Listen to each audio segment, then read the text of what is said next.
ଆମକୁ ତ ଲାଗେ ଯେ ଆମେ ଏକଦମ ସ୍ଥିର, କିଛି ହଲଚଲ ନାହିଁ। କିନ୍ତୁ ସତ କଥା କ'ଣ ଜାଣିଛନ୍ତି? ଆମ ଗ୍ରହ ପୃଥିବୀ କେବେ ବି ସ୍ଥିର ନୁହେଁ। ଏହା ମହାକାଶରେ ଏକ ଏମିତି ଯାତ୍ରାରେ ରହିଛି ଯାହା ଆମର ପ୍ରତ୍ୟେକ ଦିନ ଆଉ ପ୍ରତ୍ୟେକ ଋତୁକୁ ଘଡ଼ିଥାଏ। ଆସନ୍ତୁ ଆଜି ଏହି ମହାଜାଗତିକ ଗତିର ରହସ୍ୟକୁ ବୁଝିବା। ତେବେ ଆମେ ତ ପୁରା ସ୍ଥିର, ହେଲେ ଆମ ଗ୍ରହ, ଆମ ପୃଥିବୀ ଏକା ସାଙ୍ଗରେ ଦୁଇଟା ଅବିଶ୍ୱାସନୀୟ ଯାତ୍ରା କରୁଛି। ଆଶ୍ଚର୍ଯ୍ୟ ଲାଗୁଛି ନା? ସେଗୁଡ଼ିକ କ'ଣ ଆଉ କେମିତି ଆମ ଦୁନିଆକୁ ବଦଳାଇ ଦେଉଛି? ଆସନ୍ତୁ ଜାଣିବା। ଆଚ୍ଛା, ତେବେ ପୃଥିବୀର ଏହି ଯାତ୍ରାକୁ ବୁଝିବାକୁ ହେଲେ ଆମକୁ ତାର ଦୁଇଟା ମୁଖ୍ୟ ଗତି ବିଷୟରେ ଜାଣିବାକୁ ପଡ଼ିବ। ଗୋଟେ ହେଲା ଦୈନିକ ଘୂର୍ଣ୍ଣନ, ଆଉ ଆରଟି ହେଲା ସୂର୍ଯ୍ୟ ଚାରିପଟେ ତାର ବାର୍ଷିକ ଯାତ୍ରା। ତେବେ ଏ ଦୁଇଟା ଗତି କ'ଣ? ଆସନ୍ତୁ ପ୍ରଥମେ ଦେଖିବା ଆବର୍ତ୍ତନ। ଏଇଟା ହେଉଛି ପୃଥିବୀ ନିଜ ଅକ୍ଷରେ ଘୂରିବା, ଠିକ୍ ଯେମିତି ଗୋଟେ ଭମ୍ବର ଘୂରେ। ଆଉ ଏଥିପାଇଁ ଲାଗେ ପାଖାପାଖି 24 ଘଣ୍ଟା। ଏଥିପାଇଁ ତ ଦିନ ଆଉ ରାତି ହୁଏ। ଆଉ ଦ୍ୱିତୀୟଟି ହେଲା ପରିକ୍ରମଣ। ଏଥିରେ ପୃଥିବୀ ସୂର୍ଯ୍ୟଙ୍କ ଚାରିପଟେ ଏକ ରାସ୍ତାରେ ବୁଲିଥାଏ। ଏହି ପୁରା ଯାତ୍ରା ପାଇଁ ଲାଗେ ପାଖାପାଖି 365.25 ଦିନ। ଆଉ ଏଇଟା ହିଁ ଆମ ବର୍ଷ ଆଉ ଋତୁ ପରିବର୍ତ୍ତନ ପଛର କାରଣ। ତେବେ ଆସନ୍ତୁ ପ୍ରଥମେ ଦେଖିବା ପୃଥିବୀର ଏହି ଦୈନିକ ଘୂର୍ଣ୍ଣନର ପ୍ରଭାବ କ'ଣ? କେମିତି ଏହି 24 ଘଣ୍ଟିଆ ଚକ୍ର ଆମ ପାଇଁ ଦିନ ଆଉ ରାତି ତିଆରି କରେ? ଏଇଟା ଶୁଣିଲେ ଆପଣ ବି ଆଶ୍ଚର୍ଯ୍ୟ ହେଇଯିବେ। ଆମ ପୃଥିବୀ ବିଷୁବରେଖା ପାଖରେ ଘଣ୍ଟାକୁ ପ୍ରାୟ 100-670 କିଲୋମିଟର ବେଗରେ ଘୁରୁଛି। କଳ୍ପନା କରନ୍ତୁ ଟିକେ, କେତେ ଜୋର ଗତି! ହେଲେ ଏତେ ଜୋରରେ ଘୂରିଲେ ବି ଆମକୁ କାହିଁକି ଜଣାପଡ଼ୁନି? ଏହାର କାରଣ ବହୁତ ସରଳ।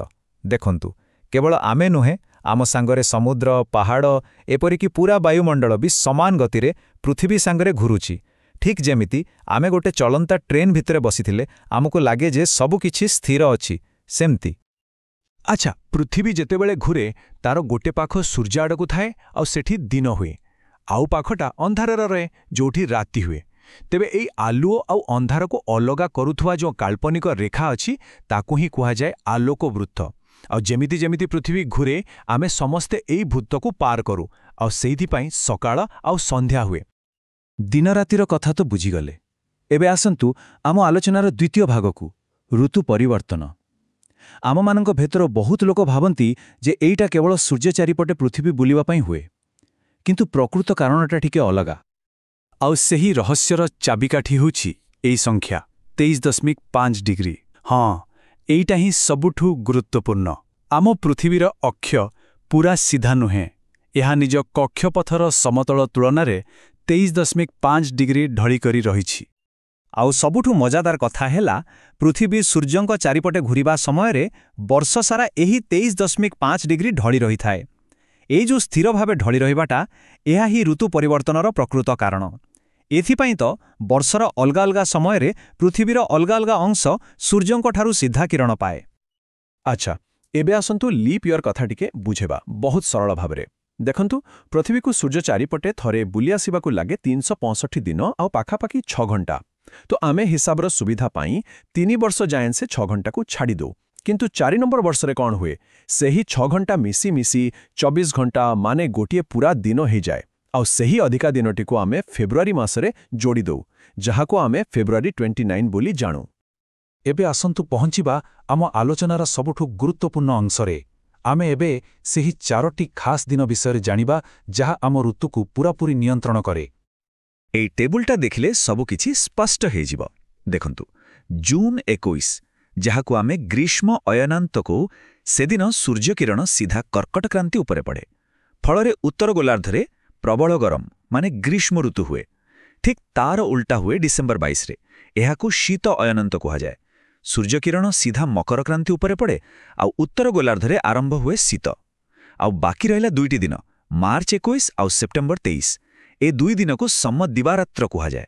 କାହିଁକି ନା ଏହି ଦିନମାନଙ୍କରେ ସୂର୍ଯ୍ୟକିରଣ ସିଧା ବିଷୁବରେଖା ଉପରେ ପଡ଼େ ଆଉ ପୃଥିବୀର ପ୍ରାୟ ସବୁ ଜାଗାରେ ଦିନ ଆଉ ରାତି ସମାନ ହୋଇଯାଏ। ଆଉ ଗୋଟେ ମଜାଦାର କଥା କହିବି, ଆମେ ଭାବୁ ଯେ ପୃଥିବୀ ସୂର୍ଯ୍ୟର ପାଖକୁ ଗଲେ ଗରମ ହୁଏ ଆଉ ଦୂରକୁ ଗଲେ ଥଣ୍ଡା। କିନ୍ତୁ ଏମିତି ନୁହେଁ। ଦେଖନ୍ତୁ, ଜାନୁଆରୀ ଆରମ୍ଭରେ ଯେତେବେଳେ ଆମର ଏଠି ପ୍ରବଳ ଶୀତ, ପୃଥିବୀ ସୂର୍ଯ୍ୟର ସବୁଠୁ ପାଖରେ ଥାଏ। ଏହାକୁ କୁହାଯାଏ ଅନୁସୂର। ଆଉ ଜୁଲାଇ ଆରମ୍ଭରେ ଯେତେବେଳେ ଆମର ଏଠି ପ୍ରବଳ ଗରମ, ସେତେବେଳେ ପୃଥିବୀ ସୂର୍ଯ୍ୟଠୁ ସବୁଠୁ ବେଶୀ ଦୂରରେ ଥାଏ। ଏହାକୁ କୁହାଯାଏ ଅପସୂର। ଏଥିରୁ କ'ଣ ଜଣାପଡ଼ୁଛି? ଋତୁ ପାଇଁ ଦୂରତା ନୁହେଁ, ବରଂ ପୃଥିବୀର ସେଇ ଢଳିବାଟା ହିଁ ମୁଖ୍ୟ। ତେବେ ଏତେ ସବୁ ଜାଣିବା ପରେ ଆସନ୍ତୁ ଏହାର ସାରାଂଶ ଦେଖିବା। ପୃଥିବୀର ଏହି ଗତିଗୁଡ଼ିକର ଶେଷ ପରିଣାମ କ'ଣ? ଦେଖନ୍ତୁ, ପୂରା ଆଲୋଚନାର ସାରାଂଶ ହେଉଛି ଏଇ ଦୁଇଟି କଥା। ମନେ ରଖିବା ପାଇଁ ବହୁତ ସହଜ। ପ୍ରଥମ, ପୃଥିବୀର ନିଜ ଅକ୍ଷ ଚାରିପଟେ ଘୂରିବା ମାନେ ଆବର୍ତ୍ତନ, ଏଇଟା ହିଁ ଦିନ ଓ ରାତିର କାରଣ। ଆଉ ଦ୍ୱିତୀୟ, ସୂର୍ଯ୍ୟ ଚାରିପଟେ ପୃଥିବୀର ଯାତ୍ରା ମାନେ ପରିକ୍ରମଣ, ଆଉ ତା ସହିତ ସେଇ 23.5 ଡିଗ୍ରୀ ଢଳିବା, ଏଇ ଦୁଇଟା ମିଶି ଋତୁ ପରିବର୍ତ୍ତନ କରନ୍ତି। ଆଚ୍ଛା, ଏବେ ଆଲୋଚନା ଶେଷରେ ଗୋଟେ ପ୍ରଶ୍ନ। କେବେ ଭାବିଛନ୍ତି ଯଦି ପୃଥିବୀ ନିଜ ଅକ୍ଷରେ ଘୁରୁ ନଥାନ୍ତା ତେବେ କ'ଣ ହୁଅନ୍ତା? କଳ୍ପନା କରନ୍ତୁ ତ, ପୃଥିବୀର ଗୋଟେ ପାଖରେ ସବୁଦିନ ପାଇଁ ପ୍ରଚଣ୍ଡ ଖରା ଆଉ ଦିନ, ଆଉ ଆର ପାଖରେ ସବୁଦିନ ପାଇଁ କର୍ଣ୍ଣକଠୋର ଥଣ୍ଡା ଆଉ ଘନ ଅନ୍ଧକାର। କେମିତି ହୁଅନ୍ତା ଆମ ଦୁନିଆ? ଏ ବିଷୟରେ ଟିକେ ଭାବିବେ।